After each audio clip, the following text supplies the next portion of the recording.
ప్రభుతో మనకున్న స్నేహంలో ఉన్న అందం ఏంటో తెలుసా? మనం ఏమాత్రం నచ్చకపోయినా మనతో ఆయన స్నేహం చేయడు. మనం ఏమాత్రం అర్హత లేకపోయినా మన చేతులు పట్టుకుంటారు. మనం ఏమాత్రం బాగోకపోయినా నువ్వు బాగున్నావురా అని చెప్పు.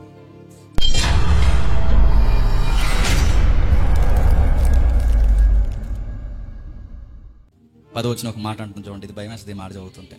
అనగా మనము శత్రువులమై ఉండగా ఆయన కుమారుని మరణం ద్వారా మనం దేవునితో సమాధాన పరచబడాలి. మీకు పాయింట్స్ అర్థమవుతున్నాయా? మొదటి వచనం ఏం చెప్పింది? నీతిమంతులం కాదండి. మరో వచనం ఏం చెప్పింది? మనం బలహీనం అని. ఇప్పుడు 10వ వచనం ఏం చెప్తుంది? నువ్వు దేవునికి శత్రువు అని చెప్పింది. మీకు ఎలా ఉందా ఆ మాట?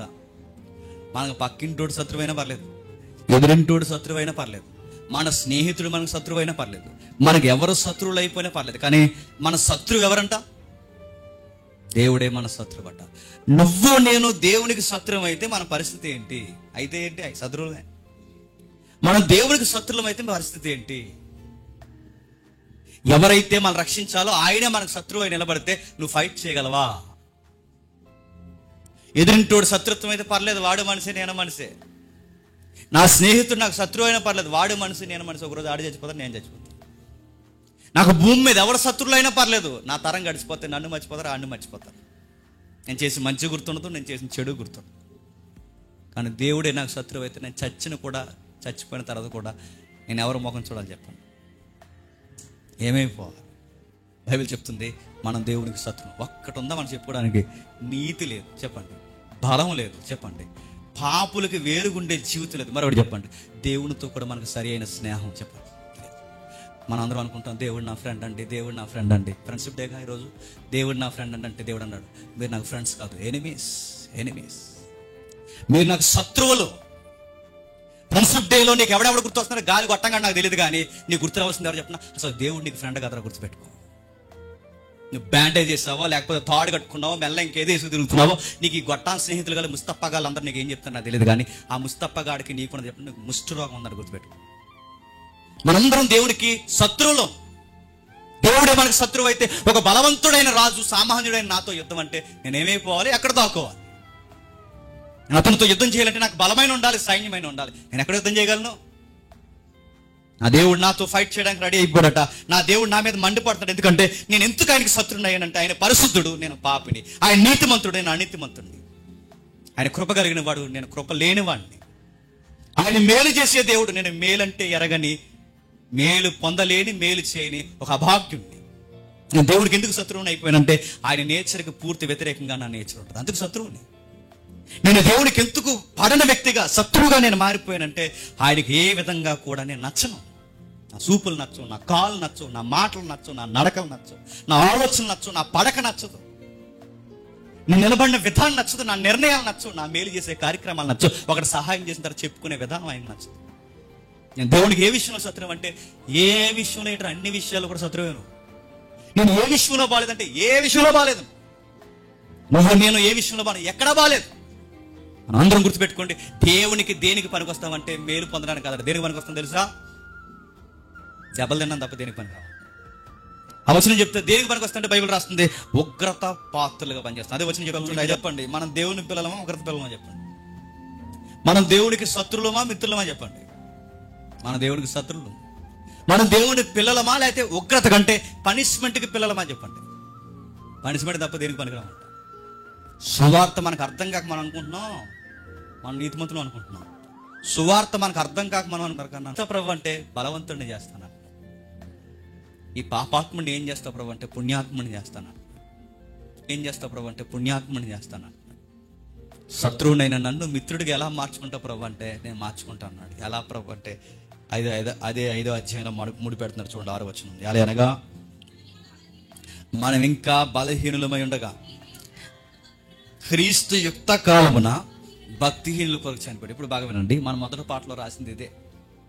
మనం ఇంకా బలహీనులమై ఉండగా బలహీనుల కొరకు బలవంతుడు చచ్చిపోయాడంట. బలవంతుడి దగ్గర బలహీనుడు చచ్చిపోవడం కాదు, బలహీనుడి కొరకు ఎవరు చచ్చిపోయాడు చెప్పండి? మరో మాట రాస్తున్నారు, పాపుల కొరకు నీతిమంతుడు చనిపోయాడట, అనీతిమంతుల కొరకు నీతి కలిగిన వాడు మన కొరకు అసులు బాసాడట. కిందికి రాస్తున్నాడు, శత్రువులమైన మనకు దేవునితో శత్రుత్వం లేని ప్రేమ కలిగిన పుణ్యాత్ముడైన తన కుమారుడు శత్రువులైన మన కొరకు చెప్పండి చనిపోయాడు. దేవుడు నన్ను ఎలా ప్రేమిస్తానంటే బైబిల్ చెప్తుంది, భక్తిహీనుల కొరకు భక్తికి నిలువెత్తు సాక్ష్యమైన క్రీస్తు చనిపోయాడు, బలహీనుల కొరకు బలవంతుడు చనిపోయాడు, ఉగ్రత పిల్లలమైన మనల్ని తన పిల్లలు చేయడానికి తన కుమారుడైన తన కొడుకైన క్రీస్తు మన కొరకు, చెప్పండి, మన కొరకు. ఇందాక తమ్ముడు చెప్తాను, మన కొరకు ఎప్పుడు ప్రాణం పెడతారు చెప్పనా? మన మనుషుల మీద పెడతారు ప్రాణం. మనం నీతిమంతులు కాదనుకుని మన కొరకు ప్రాణం పెడతారా? మనతో స్నేహాలు ఎప్పుడు చేస్తారు చెప్పండి? మన మంచోళ్ళు అయితే చేస్తారు, మన చెడ్డలు అయితే చేస్తారా? మన దగ్గర లబ్ధి ఉండాలి, మంచి పేరు ఉండాలి, లగ్జరీ ఉండాలి, అప్పుడు కదండి మనకు ఎవరైనా ఫ్రెండ్స్ ఎప్పుడు ఎలా అవుతారు చెప్పనా? నీ మైండ్ ఆడి మైండ్ ఒకటి అయితేనే ఫ్రెండ్స్ అవుతారు కాదా? నీకు ఏదైతే చూడటం ఇష్టమో ఆడికి అదే చూడటం ఇష్టమైతే ఆడికి నీకు స్నేహం చెప్పకూడదు, కలిసిపోతుంది. నీకు ఏం మాట్లాడటం ఇష్టం వాడికి అదే ఇష్టమైతే వాడికి నీకు చెప్పకూడదు, స్నేహం కలిసిపోతుంది. కానీ క్వైట్ ఆపోజిట్ ఏంటి చెప్పిన, మనకి ఇష్టమైనవి ఆయనకి ఇష్టం ఉండవు, ఆయనకి ఇష్టమైనవి మనకి ఇష్టం ఉండవు. కానీ విచిత్రం, మనం ప్రేమించి మనతో కలిసిపోయాడంట. ఫ్రెండ్షిప్లో ఉన్న బ్యూటీ అంటే ప్రభుతో మనకున్న స్నేహంలో ఉన్న అందం ఏంటో తెలుసా? మనం ఏమాత్రం నచ్చకపోయినా మనతో ఆయన స్నేహం చేయడం, మనం ఏమాత్రం అర్హత లేకపోయినా మన చేతులు పట్టుకుని తిరగడం, మనం ఏమాత్రం బాగోకపోయినా నువ్వు బాగున్నావురా అని చెప్పు. నీతి లేని నాకు ఆయన నీతిని నా మీదేసి, నా పాపాలు ఆయన మీదేసుకుని, అనీతిమంతుడైన నన్ను నీతిమంతుడిగా మార్చేసి, ఆయన నీతి తత్వాన్ని బయటపడేసి, గౌరవం లేని నా కొరకు ఆయన గౌరవాన్ని పోగొట్టేసుకుని, ఒంటరివాడైన నన్ను ఒక గుంపులోకి చేర్చి, దైవ సహవాసం అని ఒక పదం నా మీద పడేసి, రాజ్యంలో హక్కుదారులకు ఒక పౌరసత్వం నాకు అనుగ్రహించి, ఇప్పుడు బాగున్నావరా అంటున్నాడు. చూసావా? అది నిలువెత్తు స్నేహానికి నిలువెత్తు రూపం. అంటే స్నేహాలంటే ఏంటి చెప్పనా? బలహీనలను కూడా బాగు చేసుకోవడం స్నేహం అంటే. స్నేహం అంటే ఏంటి చెప్పనా? ఏమాత్రం సహాయం లేని వాడికి కూడా సహాయం చేసి మనం వాడిని స్నేహితుడిగా మార్చుకోవడం స్నేహం అంటే. స్నేహం అంటే ఏంటి చెప్పనా?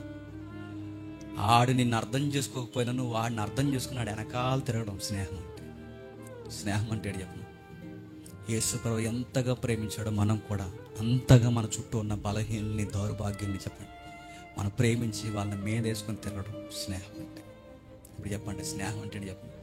నువ్వు ఇలా ఉంటే ఉంటాంరా, నువ్వు రాకపోతే మేము రావురా, ఇలా అంటే నేను ఎవడరమాట గొట్టం గడివి చెప్తారు చెప్పారు. నువ్వు రేపు నుంచి మా ఫంక్షన్ రాకపోతే నేను ఫంక్షన్ రా మాని, కేవలం ఫంక్షన్ కోసం నా స్నేహాన్ని ముడిపెడుతున్నావు. నేను ఏమన్నారు? నువ్వు ఫంక్షన్ గడివి, నా స్నేహితుడు కాదు. అర్థమైందే? యేసు ప్రభు మన ఓళ్ళో పెట్టలేదు చెప్పండి, ఆయన దిగిపోయి వచ్చేసాడు, మన చేతులు పట్టుకున్నాడు, మన అన్నిటి కొరకు, మన అన్ని కార్యాల కొరకు. నీతిమంతులు కానీ మనల్ని నీతిమంతులు చేసి ఈరోజు చెప్పండి, అనీతిమంతులైన మనల్ని నీతిమంతులుగా మార్చేసి, అర్హత లేని మనల్ని అర్హత కలిగిన పాత్రగా మార్చి ఒక మాట అన్నట్ట, మై ఫ్రెండ్ ఆయన ఎంత గొప్పోడంటే నాకు విచిత్రంగా అనిపిస్తుంది. మొన్న నేను స్టేటస్ పెట్టుకున్నాను, రేపో మాపో అన్యాయం చేసి వెనకాల నుంచి ఎన్ని పోటు చేసి ఇస్కరియోతు యోధా నోట్లో రొట్టె ముక్క పెట్టి అన్నాడట. మై ఫ్రెండ్, నువ్వు చేయాలనుకున్నావు త్వరగా చెప్పండి చేసి, అది కదా ఫ్రెండ్షిప్ అంటే.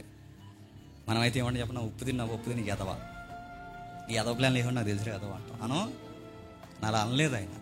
ఆడు ఇక్కీడి చేశాడని తెలుసు, వాడు మేలు చేయలేదని తెలుసు, రేపు మా అప్పగించేస్తాడని తెలుసు. అయినా కానీ ఆ మనిషిని కూర్చోబెట్టి అందరితో పాటు ఇస్కరియోతు యోధా కాళ్ళు కూడా కడగండి చెప్పి. ఇలాంటి ఫ్రెండ్ ఇంకెక్కడైనా దొరుకుతాడా?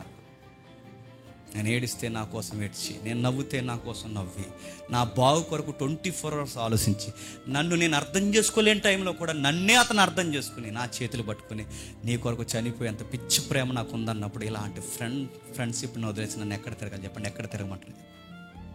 అదే బైబిల్ అంటుంది, దేవుడిని మనం అర్థం చేసుకోండి కదా, దేవుడే చెప్పండి మనల్ని అర్థం చేసుకోండి. సువార్తను మనం అర్థం చేసుకోవడం కాదు, సువార్తే మనల్ని చెప్పండి అర్థం చేసుకుంది. అందుకే సువార్త అంతా అర్థమైతే అదేం చెప్తుంది, మనం దేవుడిని అర్థం చేసుకున్నాం లేదో తెలియదు కానీ దేవుడే మాత్రం మనం అర్థం చేసుకుని, వీడికి కనీసం నన్ను బతిమలాడుకోవడం కూడా వీడికి చెప్పండి రాదని చెప్పేసి, మనం బతిమాడుకోవడం నన్ను అడిగితే మనకు పశ్చాత్తాపడడం కూడా రాదు, మనకి ఏడడం కూడా రాదు, అసలు కనీసం ఆయనకి సంజాసి చెప్పుకోవడం కూడా రాదు. అందుకే అంటున్నాను, మనకి ఏం రాకపోయినా ఉగ్రత పిల్లలైన మనల్ని ఆ ఉగ్రత పక్కన పెట్టి తన కుమారుని మధ్యలో పెట్టి, ఈ రోజు నుంచి మీరు నాకు పిల్లలు, నాకు స్నేహితులు, ఎడవను చెప్పండి ఎడబాయను. ఎందుకన్నా గొప్ప స్నేహం ఉంది. అందుకే అనేక మంది వక్తలు చెప్పిన మాట నేను చెప్తున్నాను, మనకు లాభాలు ఉంటేనే స్నేహితులు, మన వలన మేలు పొందితేనే స్నేహితులు. మనకి ఏమైనా జరిగితే చెప్పండి, ఒకరికి కనబడ్డప్పుడు నా చుట్టూ ఉన్న వాళ్ళకి అదే చెప్తున్నారు, రై మనం బాగున్నాం కాబట్టి అందరూ మన వెనకాల తిరుగుతున్నారు, మనకి ఏదన్నా అయ్యిందో నీకు ముద్దెట్టేవాడు దొరకడు, నాకు ముద్దెట్టేవాడు దొరకడు, ఏమనుకుంటున్నాను. మనం బాగున్నాం కాబట్టి, పరిస్థితులు బాగున్నాయి కాబట్టే, అంతేగాని రొట్టె ముక్క కోసం పిల్లలు దెబ్బలాడుకుంటే మనం దెబ్బలాడుకుని రోడ్డు ఎక్కాము, ఏదైనా జరిగిందో నా చుట్టూ నాకు నష్టపరచిన అదే చెప్తాను. మీకు అర్థం కావట్లేదు దేవుడు మనకి ఇచ్చిన స్థితిగతి.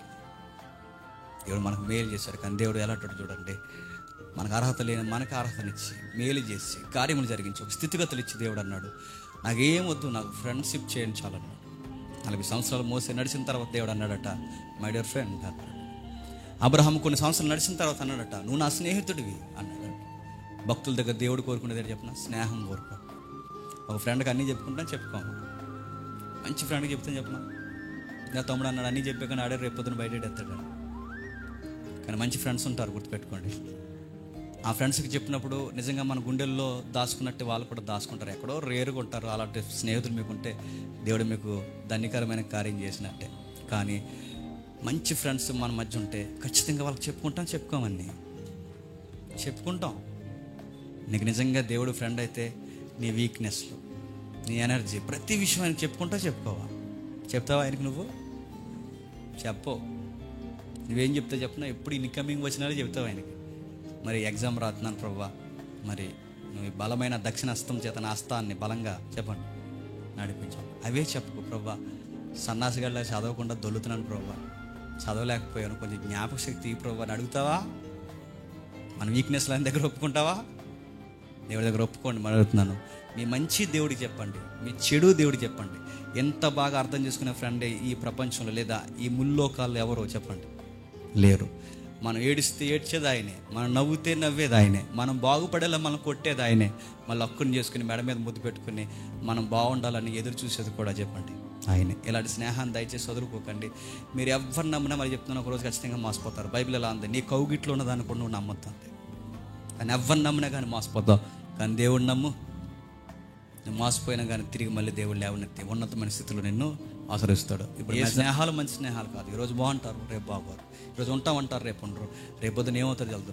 ఈడే పెద్ద శత్రువు అయిపోతారు మనకు తెలియదు. ఎలాంటివి నేను చూశాను నా లైఫ్లో. ఇన్ని నాకుండే దరిద్రం ఏంటంటే అన్నీ చెప్పేస్తున్నాను. నాతో 4 రోజులు తిరిగారంటే అన్నీ చెప్తాను. రేపు పొద్దున వాళ్ళే నిలబడేమంటారంటే జేమ్స్ అంటారు. గుర్తుపెట్టుకోండి, ఏం చెప్పకండి. మీరు చెప్పాల్సినవి ఉంటే దేవునికి చెప్పండి, పంచుకోవాల్సినవి ఉంటే దేవుని దగ్గర పంచుకోండి, దేవునితో మాట్లాడుకోండి. దేవుని కన్నా గొప్ప స్నేహాన్ని ఏం కొరద్దు. మన గొప్ప స్నేహితుడు ఉన్నాడు, ఆయన పేరే నజరేయుడైన యేసుక్రీస్తు.